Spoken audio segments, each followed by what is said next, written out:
என்னாச்சு செல்வி? அதான் அம்மா நகை எடுக்க போயிருக்காங்கல்ல, அப்புறம் எதுக்கு நீ கோவமா இருக்க?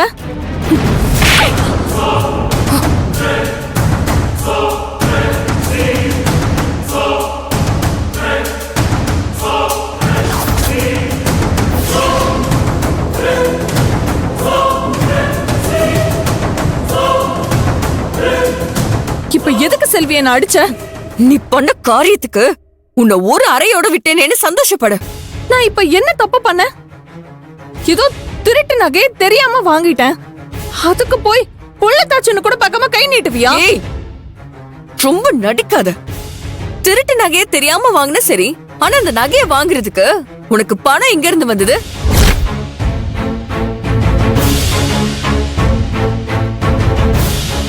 ஒழுங்கு மரியாதையா உண்மையை சொல்லு. இந்த நகை வாங்குறதுக்கு உனக்கு ஏது பணம்? அந்த 4 லட்சம் உனக்கு எப்படி வந்தது?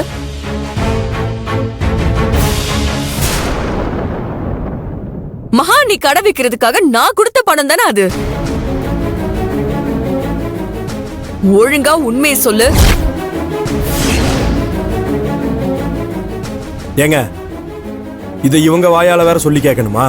நிச்சயமா அந்த பணம் நாம கொடுத்த பணம் தாங்க. ஐயோ, என்ன நீங்க 2 பேரும் என் மேல தேவையில்லாம இந்த மாதிரி பழி போடுறீங்க? ஏய், நீ மட்டும் இப்போ உண்மையை சொல்லல, இந்த கேஸ வாபஸ் வாங்கவே மாட்டேன். இப்ப என்கிட்ட வாங்கினல அதே அறைய உள்ள லேடிஸ் போலீஸ் இருக்காங்கல்ல, அவங்க கிட்ட வாங்குவ. அவங்க உனக்கு நல்லா கொடுப்பாங்க. எப்படி வசதி? அவங்க உன்னை அடிக்கிற அடியில உன் வாயில இருந்து உண்மையை வர வைக்காம விட மாட்டாங்க. அப்புறம் நீயும் உங்க அம்மாவும் ஜெயில உட்காந்து களி சாப்பிட வேண்டியதான். எப்படி? ஜெயில உட்காந்து களி சாப்பிட போறியா? வேண்டாம் செல்வி, நீ அப்படி மட்டும் பண்ணிராத. நான் எல்லாம் உண்மையை சொல்லிடுறேன். சொல்லு.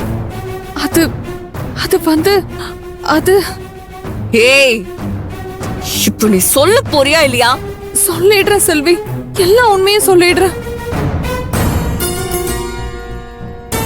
நீ மகா அன்னைக்கு கொடுத்த பணத்துல தான் நாங்க இந்த நகையை வாங்கணும்.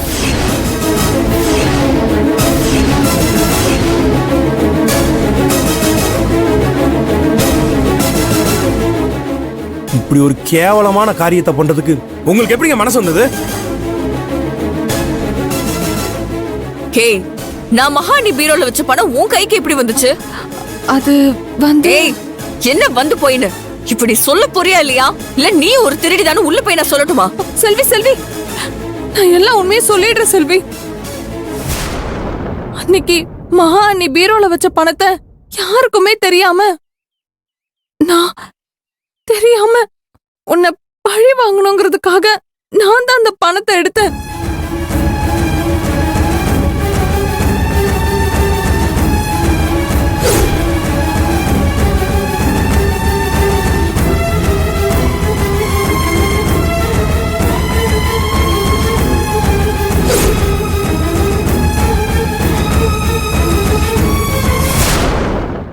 அந்த பணத்தை எங்க கொண்டு போய் வைக்கிறதுன்னு தெரியல. அதனாலதான் அந்த பணத்தை கையில வச்சிருக்கிறது ஆபத்துன்னு நகையா மாத்தணும். அப்போதான் தெரியாம இந்த திருட்டு நகையை வாங்கி நாங்க மாட்டிக்கிட்டோம். மாட்டிக்கிட்டதுனால ஸ்டேஷனுக்கு வர வேண்டிய நிலைமை வந்துருச்சு.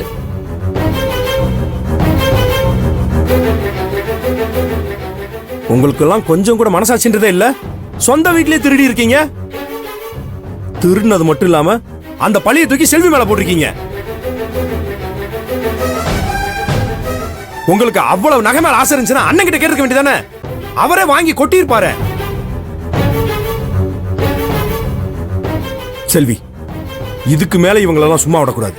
நேரா வீட்டுக்கு போய் நடந்த உண்மை எல்லாத்தையும் அண்ணன் முன்னாடி அக்கா முன்னாடி சொல்லி இவங்க முகத்தரையெல்லாம் கிழிச்சாதான் இவங்களுக்கு எல்லாம் புத்தி வரும். ஐயோ வேலு, வேலு தயவு செஞ்சு அந்த மாதிரி பண்ணிராதீங்க வேலு. செல்வி, என்ன இந்த ஒரே ஒரு முறை மட்டும் மன்னிச்சிரு செல்வி. இனிமே இந்த மாதிரி நான் சத்தியமா செய்ய மாட்டேன் செல்வி. நான் உன்னை கெஞ்சு கேட்டுக்கிற செல்வி, ப்ளீஸ் தயவு செஞ்சு என்ன மன்னிச்சிரு. மன்னிக்கிறதா? அது உங்களையா?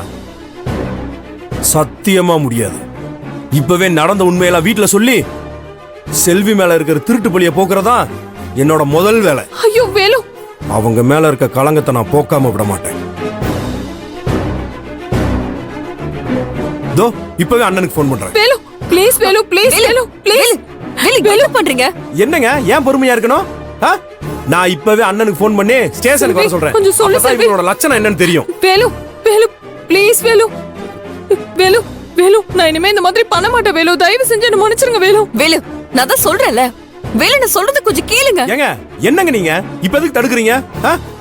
எவ்வளவு பெரிய விஷயத்தை பண்ணிருக்காங்க, இவங்க அப்படியே சும்மா விடணுமா? உப்ப தின்னவன் தண்ணி குடிச்சுதான் ஆகணும். இவங்களாம் தண்டனை அனுபவிச்சே ஆகணும். உங்களுக்கு இவ்வளவு பெரிய துரோகத்தை பண்ணிட்டு மாட்டிக்கிட்டதும் கொஞ்சம் கூட வெக்கம் இல்லாம மன்னிப்பு வேற கேக்குறாங்க. இவங்களெல்லாம் வேலு இவங்கள நான் சும்மாவே விட மாட்டேன். வேலு வேலு, நான் சொல்றத கொஞ்சம் ஒரு கேளுங்க. நிமிஷம், நான் சொல்றதை கேளுங்க. ஏங்க ஏங்க எதுக்கு என்ன இங்க கூப்பிட்டு வரீங்க? வேலு, நான் சொல்றது ஒரு நிமிஷம் பொறுமையா கேளுங்க. ஆஹா, வேணாங்க. நீங்க என்ன சொல்ல போறீங்கன்னு எனக்கு நல்லா தெரியும். இவங்களாம் மன்னிச்சு விடணும் அதானே? என்னால முடியாதுங்க. உங்கள மாதிரி பெரிய மனசெல்லாம் எனக்கு இல்ல. இவங்க பண்ண அந்த கேவலமான காரியத்துக்கு நீங்க ஏங்க திருட்டு பழிய சுமக்கணும்? என்ன போன் பண்ண விடுங்க. வேலு வேலு, இப்ப இந்த உண்மை மட்டும் திருமாமாவுக்கு தெரிய வந்தா என்ன நடக்கும்னு கொஞ்சம் யோசிச்சு பாத்தீங்களா? என்னங்க நடக்கும்? அடிச்சு வீட்டை விட்டு துரத்துவாரு. இவங்கள மாதிரி ஆளுகளாம் நம்ம வீட்டிலே இருக்க கூடாது. அதுக்கெல்லாம் இவங்களுக்கு தகுதியே கிடையாது. என்ன வேலு, இப்பதான் கீர்த்திக்கும் மாமாவுக்கும் இருந்த விரிசலை சரி பண்ணி திருமாமாவை கீர்த்தி கூட சேர்த்து வைக்கிறதுக்கு நாம எவ்வளவு தூரம் போராடணும். அது எல்லாத்தையுமே நீங்க மறந்துட்டீங்களா? இப்பவே இந்த உண்மை மாமாவுக்கு தெரிய வந்ததுன்னா அவரு காலத்துக்கும் கீர்த்தியை மன்னிக்கவே மாட்டாரு. அப்புறம் அவரோட வாழ்க்கை என்ன ஆகும்னு கொஞ்சம் யோசிச்சு பாருங்க.